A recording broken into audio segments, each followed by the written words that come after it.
Hello, this is Jeannie King, and today is True You or TUG, True You Group Sunday service, and I welcome you. I'm so glad you're here. We are a worldwide online spiritual church group without a church building, which is great because we can be anywhere around the globe at any time whenever you're ready. So we're glad you're here. And I want to tell you that we had Thanksgiving here in the United States a couple of days ago, and it's all centered around food and fun and family and helping others and doing good deeds. And so I was feeling really great, and my topic today was going to be, amusingly, kindness and forgiveness. And you'll see why it's amusingly, because I decided to change the topic to a pop quiz on kindness and forgiveness. Oh my gosh, these things happen, people. And I got to tell you that something happened in the past couple of days that two people I love got upset with me about two different things. They're not even the same thing. And, you know, it was some sort of misunderstanding, and they were upset with me. And you would think that I would just rise above and go, oh, well, you know, I teach kindness and spirituality and oneness and love, and I'm just going to rise above and ascend. But oh no, that is not what happened. First of all, I was shocked.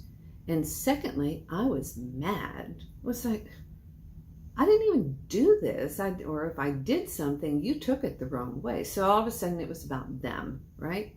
And I forgot everything that I ever knew about spirituality. And I found myself just replaying it over and over and over in my mind and looking for nuances and a way to make them wrong, a way to make me right.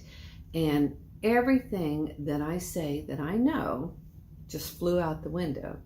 Now, I'm sure I'm the only person that has ever happened to. You probably cannot relate to this at all, right? But I got to tell you, it was ugly, and I was unhappy. And I was reminded of, you know, the fact that in our daily lives, those of us who are practicing spirituality, you know, we really do think well of ourselves most of the times because, hey, we work at this. And yet, this pop quiz came along, and it was like the universe said, okay, Miss High and Mighty, you think that you are so cool. You've got, you know, all of your messages on a daily basis. You've got the Sunday message. You do your radio show. You do women's retreats. Let's just see how much you really know. And I got to tell you, it was not fun. In school, and it's been many years since I've been through school, but I still remember those dreaded days when we would walk into class and the teacher or the professor would say, okay, close your books, everyone. We're going to have a pop quiz and see how much you know. And I mean, a collective groan would go up, and we would look around frantically going, is anyone else as unprepared as I am? And, you know, it was always stuff that we should have known, but maybe we didn't. So if you are in a position where you're thinking, hey, I got this stuff knocked, just be careful, because a pop quiz can happen to you at any time. Many years ago, I had a new coaching client who came to me, and actually she only stayed for that one session because I guess I didn't meet her criteria, which is fine, not a problem.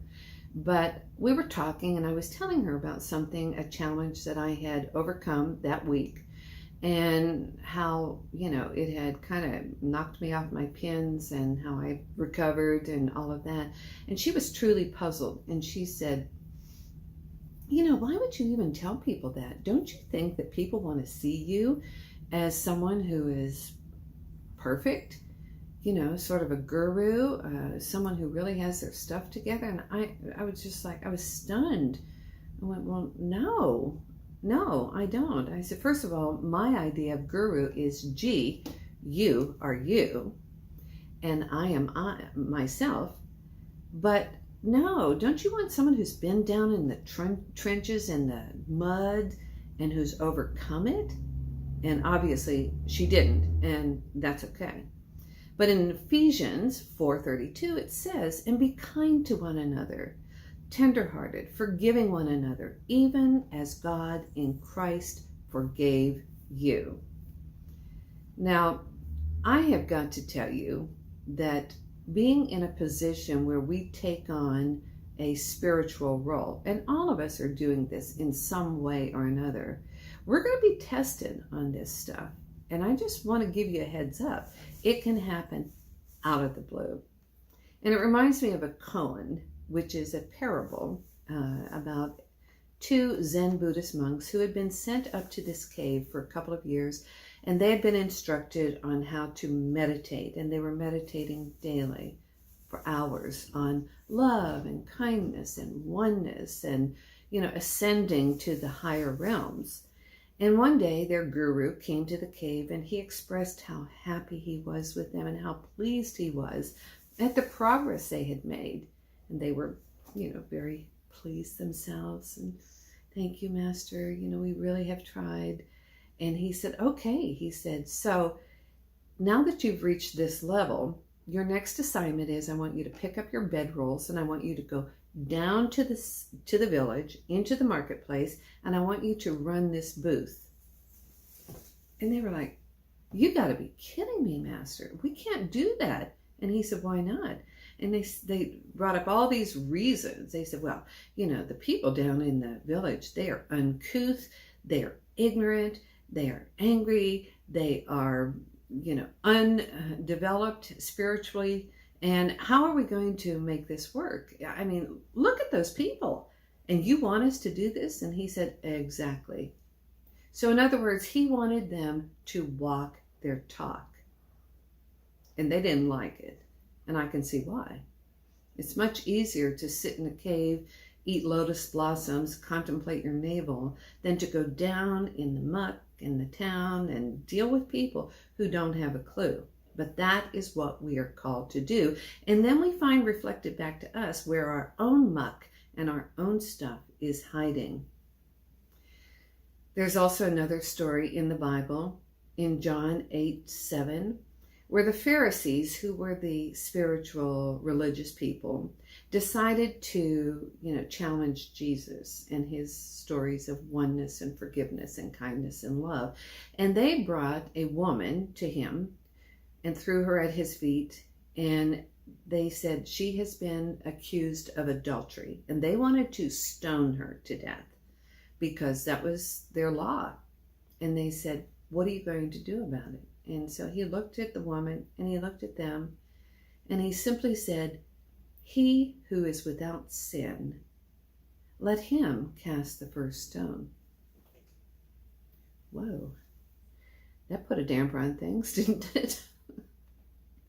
So we have to think about that. And with that in mind, I want to bring in Cindy Jordan and her song that she wrote and produced for us that is called Who Will Cast the First Stone?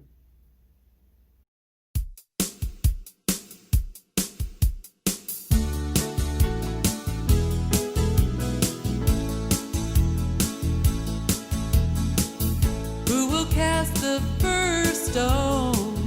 Who will walk away? Who will find it in their heart to sit a while and pray? Share the light of a loving God with the troubled soul. Who will cast the very first stone? We were born in a world with darkness. We were born in a world with light. We are all on a journey to remember who we are. It's love that makes things right. Who will cast the first stone? Who will walk away? Who will find it in their heart to sit a while and pray? Share the light of a loving God with a troubled soul. Who will cast the very first stone?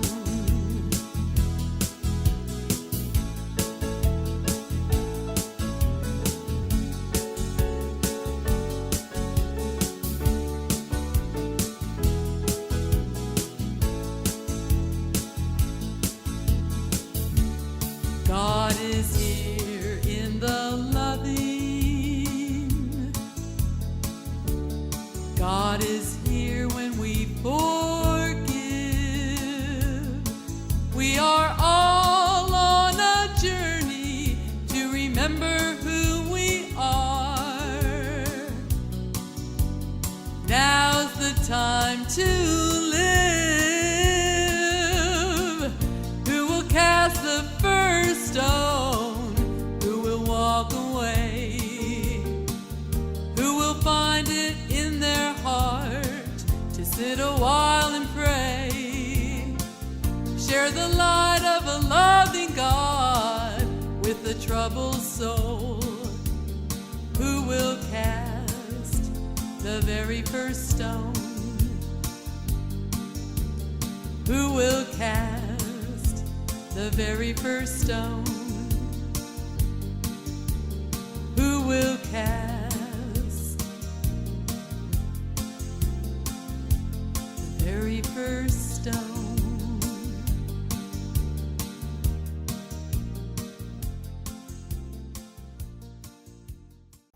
Don't you love Cindy's music? It is so timely and it is so timeless. And her talent, she gives her music and her talent to us on a free basis. So a big shout out to Cindy Jordan. So I want to get back to how we judge others and how we are so quick to judge others. And years ago, I went through an intensive training program. It was called SAGE training. And it was all about doing and facilitating workshops, weekend workshops. And we would, bunker down on Friday night and we would leave on Sunday. And it was just really intense. And it was all about facing our fears, owning our stories, getting past all of that stuff, seeing our beauty, seeing our wisdom. There was laughter, there were tears, there was anger, there was forgiveness, it was intense. But as the leader, I had to get up in front and I had to first own my own stuff. I had to own my stuff and say, here's what's going on, because that gave other people permission to look at their stuff too. And after, several weekends spread out over a period of time, I would be coming up to a weekend and I would think, I'm dead. I'm dry. I don't have anything to talk about. I can't just get up in front of the group and say, you know what? I know I'm the leader. I know I'm holding this torch. You just go on down in that deep, dark cave and I'll meet you down there, because that wasn't how it worked. And so I'd be thinking like, God, I don't even have anything to talk about that I haven't already explored. And boom, the universe would say, gotcha here. And the universal mind of God would give me something big, like my 13-year-old stepdaughter who had come to live with us would be caught sneaking out of her bedroom window, which was high, and she had a stool, and out the bedroom window in the middle of the night to meet a boy from the local college. Oh my God, I was in it. Or my son, who was 16 or 17, would have a minor accident on his motorbike and call me, and it was a big mess. And all of a sudden, I would be in my stuff. So what I want you to think about is, how can you continue to be authentic? All of these things that come up in a pop quiz are just that. It's just an opportunity for you to really get behind and own who you say you are. We like to say, oh, I am loving, I am forgiving. And for the Thanksgiving thing, I did a big charity event at my winery, and we collected 49 coats, and we collected money and bought food and turkeys and stuff for the food bank. And, all of that was great. But guess what? I still had this other stuff, this pop quiz going on. So how do we deal with it when we have a pop quiz? How do we deal with it? We have to look at our story. What's the story I'm telling myself? Oh, I'm just all that in a bag of chips. No, I'm not. I am a work in progress. And when I see myself as a work in progress, I can, through those eyes, see other people as a work in progress. So what I did is I changed my story and I decided to clean it up with these two people. I'm not in charge of how they see me, but I am in charge of how I feel about it. So I had to change my story. So think about yourself.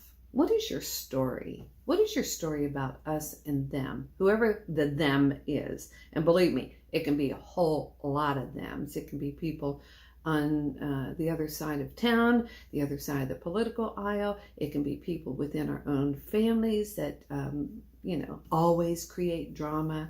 Well, let me tell you something. No one can create drama in my life unless I give them permission to do that. So this week, my intention is to own my stuff, to dig it out, to look at the gunky stuff and go, okay, I forgive myself. I am not going to cast the first stone, not only at other people, I'm not going to cast it at me.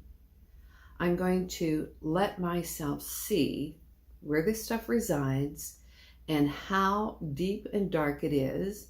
And then I'm going to ask for love and forgiveness from the Father and from the universal mind of God. I'm going to just open myself up and say, you know what? I'm on a path. I fall down. I fall out of the boat sometimes.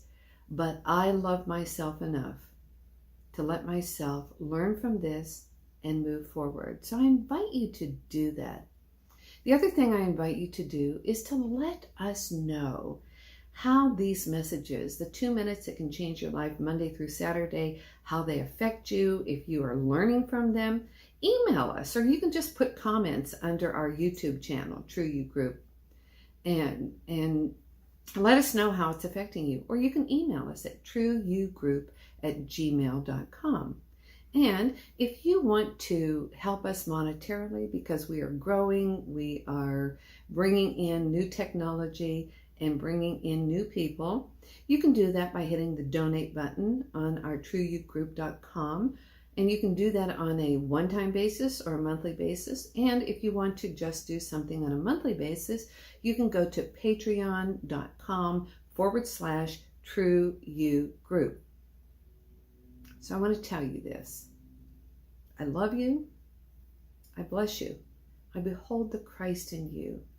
I am not willing to cast stones at you, and I certainly am not willing to cast stones at myself. We stand together with the universal love, compassion, kindness, and forgiveness of God.